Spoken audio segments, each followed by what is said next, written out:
السلام علیکم۔ لاہور میں دل دہلا دینے والا واقعہ، شیر آدم خور ہو گئے، نوجوان کو کھا لیا، پورے شہر میں خوف و ہراس، شیروں کو زہر دیے جانے پر غور شروع۔ کیا آپ حالات حاضرہ سے آگاہی حاصل کرنا چاہتے ہیں؟ خبر کے پیچھے چھپے اصل حقائق جاننا چاہتے ہیں تو ابھی سبسکرائب کیجئے جلمل پاکستان کو اور ساتھ ہی گھنٹی کے نشان پر کلک کر دیں۔ آپ کو بتاتے چلیں کہ گزشتہ روز سفاری پارک لاہور میں شیروں کے حملے سے مبینہ طور پر 18 سالہ نوجوان جاں بحق ہو گیا تھا۔ لاہور کے سفاری پارک میں شیروں کا نوجوان کو کھانے کا واقعہ انتظامیہ کے لیے سر درد بن چکا ہے۔ اب شیروں کو زہر دینے، گولی مارنے یا پھر کہیں اور شفٹ کرنے پر غور شروع کر دیا گیا ہے۔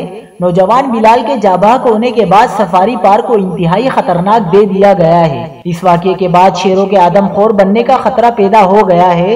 محکمہ وائلڈ لائف کا کہنا ہے کہ بلال کو کھانے کے بعد شیر آدم خور ہو گئے ہیں اور اب شیروں کے منہ کو خون لگ گیا ہے، اس لیے مزید کوئی رسک نہیں لیا جا سکتا۔ خیال رہے کہ سفاری پارک انتظامیہ نے بدھ کے روز شیروں کے پنجرے سے مسح شدہ نعش نکالی جسے شیروں نے نوچ ڈالا تھا۔